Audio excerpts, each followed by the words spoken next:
Hello my dear student, welcome to our YouTube channel ISC education by Rituraj. आपका स्वागत है और आज हम डिस्कस करेंगे क्लास 12 के चैप्टर नंबर 1 सॉल्यूशन के बारे में। सॉल्यूशन चैप्टर को पढ़ने से पहले कुछ इस चैप्टर के टर्मिनोलॉजी है जो हम लोग को याद होने चाहिए या जो हम लोग को समझा होना चाहिए। तो उसके बाद से अगर आप इन टर्म्स को समझते हैं, उसके बाद से अगर आप इस चैप्टर को रीड करते हैं, एनसीईआरटी को रीड करते हैं, तब आप लोगों को अच्छे से समझ में आएगा ये चैप्टर। कंसेप्चुअल चैप्टर है, न्यूमेरिकल वाला चैप्टर है। तो चलिए पढ़िएगा आप इसको एक बार और, जब मैं पढ़ा दूंगा तो।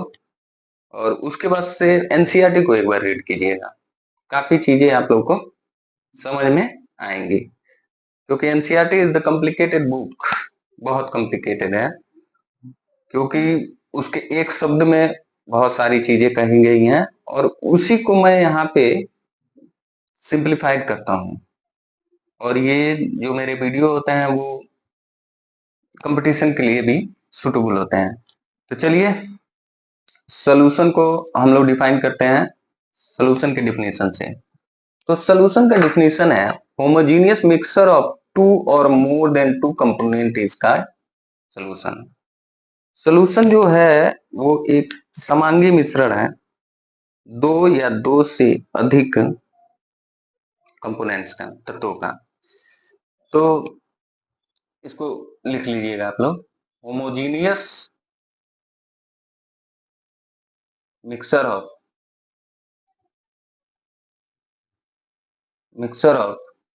To or more than two components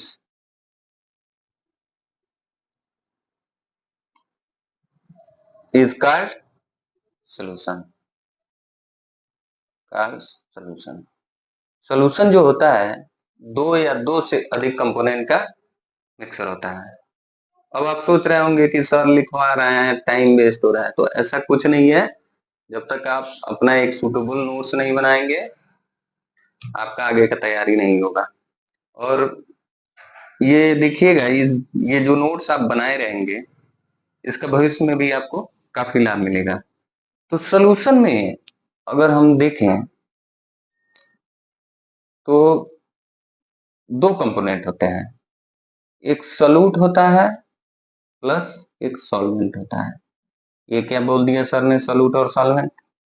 तो चलिए एक एग्जांपल लेते हैं, एक फिगर से समझते हैं।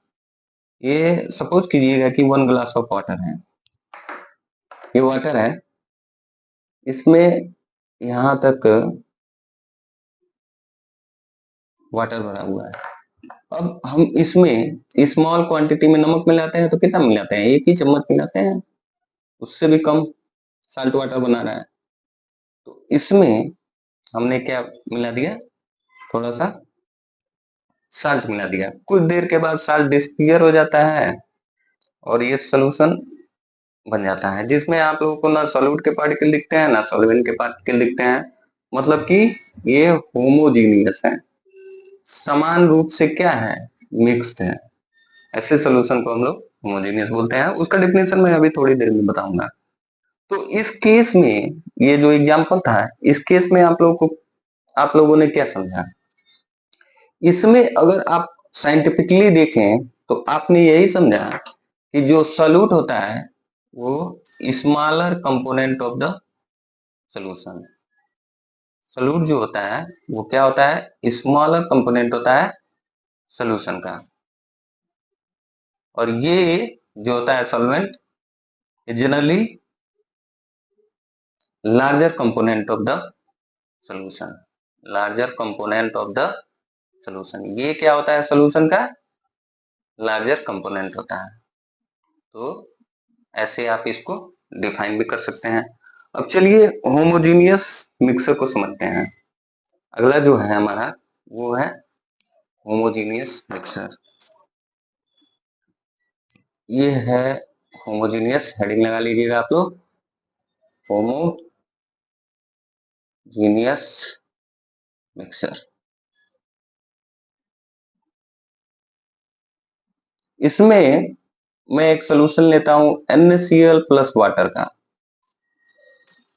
आप क्या कीजिए कि साल्ट वाटर को देखिए, क्या आप साल्ट को और वाटर को आइडेंटिफाई कर पाएंगे? नहीं कर पाएंगे।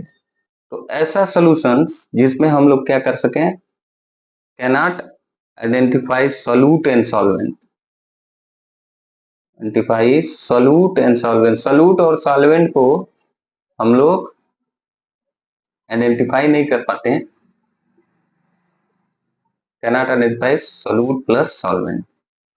तो ऐसे सॉल्यूशन को हम लोग बोलते हैं होमोजीनियस मिक्सर। मिक्सर दो टाइप के होते हैं, एक होमोजीनियस, एक हेटेरोजीनियस मिक्सर। ठीक है। तो अगर आप डिफिनेशन लिखना चाहें तो मैं बोल दूंगा, लेकिन ऐसे ही आप बस इसको डिफाइन कीजिएगा, बहुत ज्यादा नहीं। The homogeneous mixture is a mixture in which solute and solvent can not be identified are uniformly distributed, जिसमें क्या हो कि सॉल्यूट और सॉल्वेंट क्या हो, यूनिफॉर्मली डिस्ट्रीब्यूटेड हो। हेट्रोजीनियस सॉल्यूशन, हेट्रोजीनियस मिक्सर की अगर हम बात करें, हेट्रोजीनियस मिक्सर की अगर बात करें तो इसमें जो होते हैं सॉल्यूट और सॉल्वेंट जो होते हैं उसको आप आसानी से आइडेंटिफाई कर सकते हैं। जैसे कि मैंने ये ग्लास वाटर लिया है और इसमें सैंड के पार्टिकल्स रखे हुए हैं, तो कुछ देर के बाद आप देखेंगे कि सैंड क्या होगा, नीचे की तरफ ढल जाएगा और आसानी से दिख जाएगा। तो you can in heterogeneous solution you can easily identify the you can easily identify, समझने के लिए आप लोग को identify the solute and solvent, इसमें आप क्या कर सकें, सॉल्यूट और सॉल्वेंट को इजीली आइडेंटिफाई कर सकें, ऐसे सोल्यूशन को बोलते हैं, ऐसे मिक्सर को बोलते हैं हेटेरोजेनियस मिक्सर। ठीक है, कि अगर ये सोल्यूशन है तो हेटेरोजेनियस सोल्यूशन। ठीक है, तो इसका एक छोटा सा डिफिनेशन मैं बता दे रहा हूँ। Homogeneous mixture is the mixture in which solute and solvent are uniformly distributed rather than heterogeneous mixer are the mixer in which solute and solvent are ununiformly distributed। बस इतना ही इसके बारे में जानिए आप लोग। आगे हम लोग टाइप्स ऑफ सोल्यूशन को देखते हैं, कितने टाइप ऑफ सोल्यूशन होते हैं। वैसे तो टाइप ऑफ सोल्यूशन 9 होते हैं, लेकिन हमारे एनसीईआरटी के बुक में 3 टाइप के सोल्यूशन दिए हुए हैं। एक गैसियस सोल्यूशन दिया हुआ है, गैसियस सोल्यूशन, जिसमें यहाँ पे रहेगा आपका सॉल्यूट प्लस सॉल्वेंट। ठीक है, तो पहला है कि गैस में गैस का मिक्सर, गैस प्लस गैस का सोल्यूशन। ये जैसे कि एग्जांपल है गैसियस सोल्यूशन में गैस और गैस का सोल्यूशन, जैसे नाइट्रोजन प्लस ऑक्सीजन गैस का सोल्यूशन, ये एक टाइप हो गया गैसियस सोल्यूशन में आपका। और दूसरा इसी में गैस प्लस लिक्विड का सोल्यूशन देखते हैं, इसका एक एग्जांपल जैसे कि क्लोरोफॉर्म, क्लोरोफॉर्म मिक्स हो, जो कि लिक्विड है, ये किस में मिक्स हो, नाइट्रोजन में, नाइट्रोजन गैस में। ये कौन सा मिक्सर हो गया, गैस और लिक्विड का। और एक और मिक्सर जिसमें क्या हो, सॉलिड गैस में डिजॉल्व हो, सॉलिड गैस में डिजॉल्व हो। ऐसा केस आप अपने घर पे पूजा करते हैं तो कैम्फर को देखा होगा, कपूर को, वो जो मिक्सर होता है कैम्फर प्लस नाइट्रोजन गैस का मिक्सर जो होता है वो सॉलिड और गैस का मिक्सर होता है। उसके बाद से आपके एनसीईआरटी बुक में दिखाया हुआ है दूसरा type of the solution, liquid solution. तो लिक्विड सॉल्यूशन में भी सेम गैस और लिक्विड का सॉल्यूशन, जैसे कि ऑक्सीजन डिजॉल्व है किसमें, ऑक्सीजन और हाइड्रोजन दोनों मिलकर क्या बनाते हैं, H2O। ठीक है, जैसे कि ऑक्सीजन क्या हो, sorry, oxygen dissolve in water, oxygen क्या हो, डिजॉल्व हो वाटर में, ये क्या हो गया आपका गैस और लिक्विड का सोल्यूशन, जैसे कार्बन डाइऑक्साइड डिजॉल्व वाटर में, ये क्या हो गया आपका गैस और लिक्विड का सोल्यूशन। वैसे लिक्विड और लिक्विड का सोल्यूशन बहुत सारा आप देखते हैं, लिक्विड प्लस लिक्विड का सोल्यूशन, जैसे कि एथेनॉल डिजॉल्व किस में, डिजॉल्व इन H2O वाटर में। ठीक है, ऐसे ही सॉलिड और लिक्विड का गैस, लिक्विड सोल्यूशन में आप देखेंगे सॉलिड और लिक्विड का सोल्यूशन। तो आप लोग डेली ग्लूकोज पीते हैं, तो ग्लूकोज जो है वो सॉलिड फॉर्म में होता है, वाटर जो होता है वो क्या होता है, लिक्विड फॉर्म में होता है। तो ये हो गया आपका सॉलिड और लिक्विड का सोल्यूशन। उसके बाद से आपका थर्ड टाइप जो दिया हुआ है वो है सॉलिड सोल्यूशन के बारे में, एनसीईआरटी में बुक में टाइप ऑफ द सोल्यूशन में। तो ये गैस प्लस लिक्विड मिलके क्या बनाते हैं, गैस और लिक्विड का सोल्यूशन कौन सा है, जैसे solution of hydrogen in palladium, palladium में हाइड्रोजन का सोल्यूशन। जैसे कि लिक्विड और सॉलिड का solution, liquid plus solid solution का एक आप एग्जांपल देखते हैं जो एमलगम है, एमलगम ऑफ Hg, पारे का एमलगम किस में डिजॉल्व हो, सोडियम में डिजॉल्व हो। सॉलिड सॉलिड सोल्यूशन बहुत सारे हैं, जैसे कि कॉपर गोल्ड में डिजॉल्व रहता है, कॉपर प्लस गोल्ड का जो सोल्यूशन होता है, एलॉय होता है, वो क्या होता है, सॉलिड सॉलिड टाइप का सोल्यूशन होता है। ये बात रही हमारी टाइप ऑफ द सोल्यूशन की। अब हम लोग को जो इंपॉर्टेंट और टर्मिनोलॉजी है उसकी तरफ हम आगे बढ़ते हैं और दो मॉलिक्यूल्स के बारे में जानते हैं। एक और बात थोड़ा सा छूट गया, उसको हम लोग देख लेते हैं। आप लैब में जाते हैं तो एक देखते हैं कंसंट्रेटेड सोल्यूशन, एक देखते हैं डाइल्यूट सोल्यूशन है ये, ठीक है। एक और एक सुनते हैं आप सैचुरेटेड सोल्यूशन, लेबोरेटरी में जाते हैं तो सर बोलते हैं सैचुरेटेड सोल्यूशन है। उसके बाद से अनसैचुरेटेड सोल्यूशन आप सुनते होंगे, उसके बाद से आप सुपर सैचुरेटेड सोल्यूशन सुनते होंगे, सैचुरेटेड सोल्यूशन सुनते होंगे। आइए इनके बारे में थोड़ा थोड़ा जानते हैं। Concentrated solution is the solution in which solute particles are more than solvent, ऐसा सोल्यूशन जिसमें क्या हो, सॉल्यूट अधिक मात्रा में हो। और डाइल्यूट सोल्यूशन जो है उसमें क्या हो, सॉल्यूट कम मात्रा में हो, सॉल्यूट कम मात्रा में रहता है, वाटर ज्यादा रहता है, ऐसे सोल्यूशन को डाइल्यूट सोल्यूशन बोलते हैं। अब सैचुरेटेड सोल्यूशन क्या होता है, एक गिवन टेम्परेचर पे, at the given temperature more solute particles are dissolved are called saturated solution। एक गिवन टेम्परेचर पे अधिक से अधिक जो सॉल्यूट डिजॉल्व होते हैं उसी को कहते हैं हम लोग सैचुरेटेड सोल्यूशन। अनसैचुरेटेड सोल्यूशन क्या होता है, at a given temperature, at a given temperature no more solute dissolve, no more solute dissolve, और सॉल्यूट क्या होते हैं, नहीं डिजॉल्व होते हैं, ऐसे सोल्यूशन को बोलते हैं हम लोग unsaturated solution. Super saturated solution is the solution at a boiling point at which more solute are dissolved। एक निश्चित बॉइलिंग पॉइंट पे क्या हो कि और भी सॉल्यूट डिजॉल्व हो, ऐसे सोल्यूशन को बोलते हैं हम लोग सुपर सैचुरेटेड सोल्यूशन। उम्मीद करते हैं कि ये चीजें आपको समझ में आई होंगी। अब हम थोड़ा सा और आगे बढ़ते हैं और हाइड्रोफिलिक मॉलिक्यूल्स और हाइड्रोफोबिक मॉलिक्यूल्स, इस चैप्टर में हम देखेंगे कि हाइड्रोफिलिक मॉलिक्यूल्स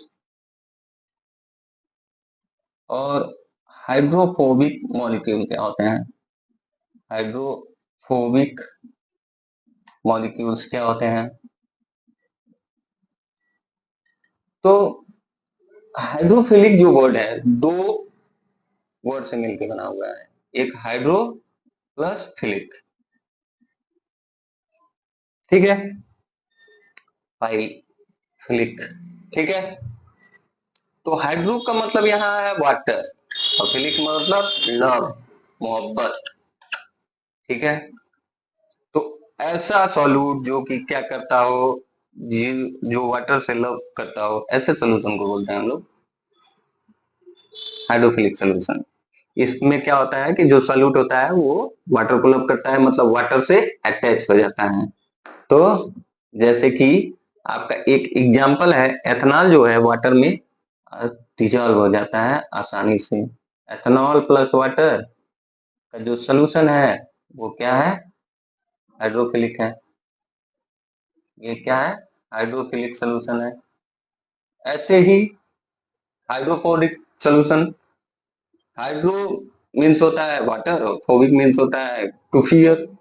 ऐसा सोल्यूट जो कि क्या करे, वाटर में डिजॉल्व ना हो, ऐसे सोल्यूशन को बोलते हैं हम लोग, ऐसे मॉलिक्यूल्स को बोलते हैं हाइड्रोफोबिक मॉलिक्यूल। तो जैसे कि बेंजीन और वाटर है, बेंजीन वाटर में डिजॉल्व नहीं होता है, ये सोल्यूशन जो है वो क्या है, हाइड्रोफोबिक। बेंजीन को अगर आप वाटर में डिजॉल्व करेंगे तो देखेंगे कि बेंजीन ऊपर ही है, तो ये क्या हो गया, हाइड्रोफोबिक सोल्यूशन।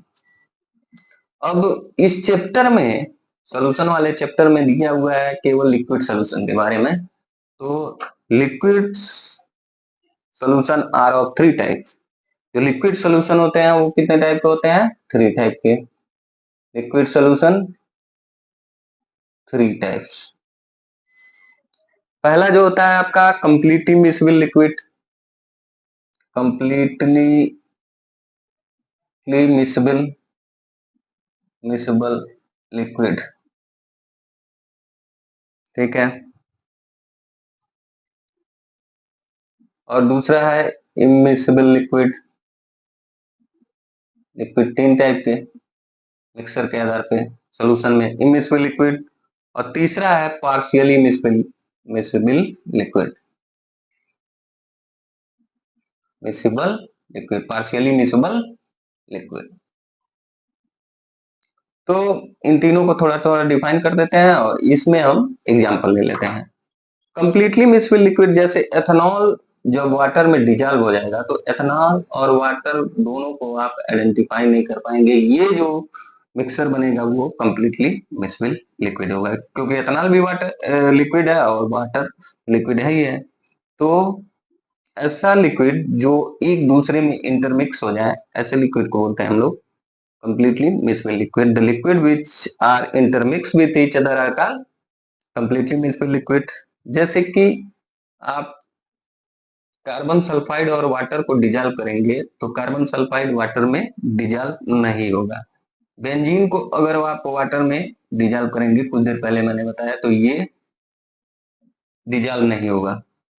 तो ऐसा सॉल्यूट दैट इज, ऐसा सॉल्यूट, ऐसा liquid that is the liquid which are not completely mix each other are the liquid which not mixing each other are called mixed liquid। ऐसे लिक्विड जो कि एक दूसरे में मिक्स नहीं होते हैं उसको हम लोग मिक्स लिक्विड कहते हैं। जैसे कि बच्चों आप लोगों ने निकोटीन खाते हुए लोगों को देखा होगा, निकोटीन जो है, आप कभी वाटर में इसको मिले हुए देखे होंगे कि निकोटीन और जब वाटर मिलता है तो वाटर में ये क्या होता है, पार्शियली डिजॉल्व होता है। ऐसे ही ऐसे ही फिनॉल जो वाटर में वो क्या होता है,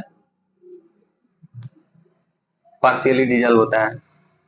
और ईथर जो है वो भी वाटर में क्या होता है, पार्शियली डिजॉल्व होता है।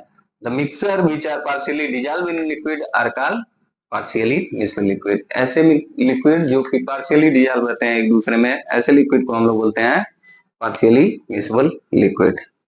अब हम लोग कुछ टर्म्स और आते हैं, आप अपने बुक में पढ़ेंगे तो कुछ टर्म्स और दिखाई देंगे आप लोग को, जैसे कि कंसोलेट टेम्परेचर क्या होता है, ठीक है, डिसोल्यूशन प्रोसेस क्या होता है, सॉल्युबिलिटी क्या होती है, इन सभी के बारे में अब हम लोग डिस्कस करेंगे। तो